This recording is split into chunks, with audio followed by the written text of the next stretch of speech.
Hello and welcome. Today we're going to be making envelope style cushion covers. Now the fabric I'm using today is an old cotton. I was too lazy to return it because as it wasn't fit for purpose, but today I'm just going to be using it to make my cushion covers.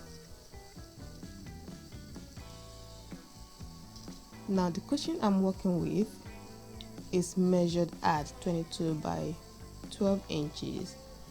It's really tricky to find cushion covers of this size, so why not make my own? Now we're going to need to cut out 3 different pieces: the back panel and then the 2 front panels that will overlap each other. I'm going to put the exact measurements in the description box so you have nothing to worry about. Make sure you add an extra inch as your seam allowance.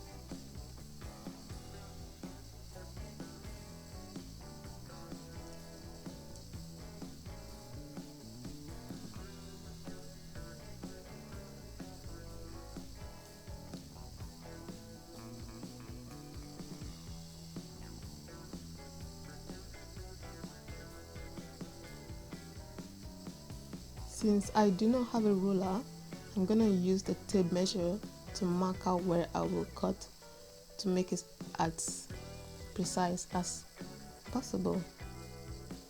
So I marked down the length that I wanted and also the width on the fabric so I can cut it out.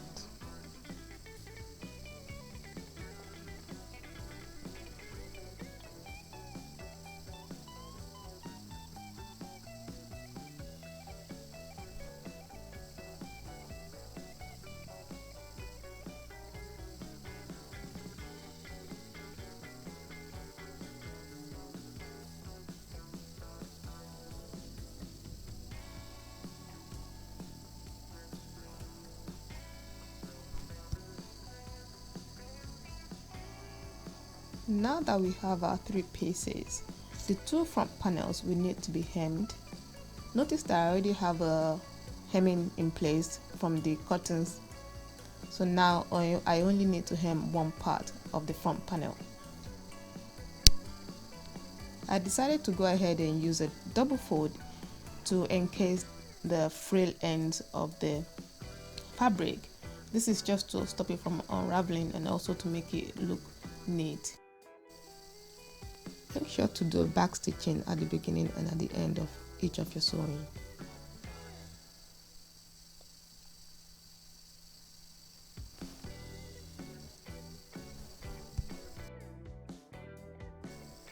Now that we are done with that, we need to pin the pieces together, making sure that the top cover is placed down first before you pin all the way around, as I'm showing in the video clip, at the top corner.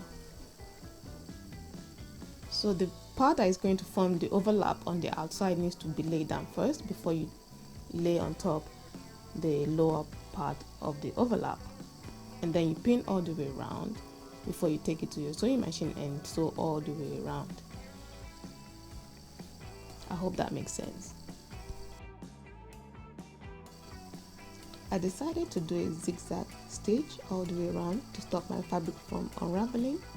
This is optional though. A straight stitch will do just fine. Remember to do a back stitch when you get to the corners and the overlap area, just to give it that extra reinforcement.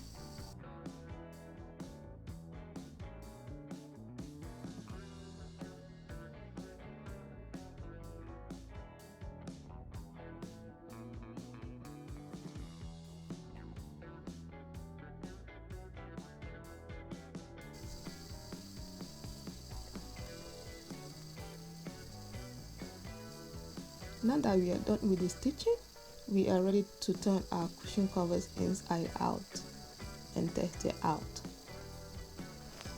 It is now ready to use as is right now, but I decided to go ahead and add a few more accessories to mine. I've decided to add a pom-pom trim just to give it that extra bit of sass.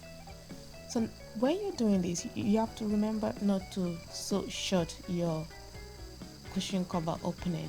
Just make sure that every other fabric is out of the way and ensure that you sew the pom-pom trim on the overlap part. If you haven't subscribed yet, make sure you do so, and also remember to turn on that notification bell so you are alerted every time there is a new video. And there you have it. How beautiful is that? I also decided to make a few extra with some fasteners. I hope you like them. Thank you for watching, and I will see you on my next video.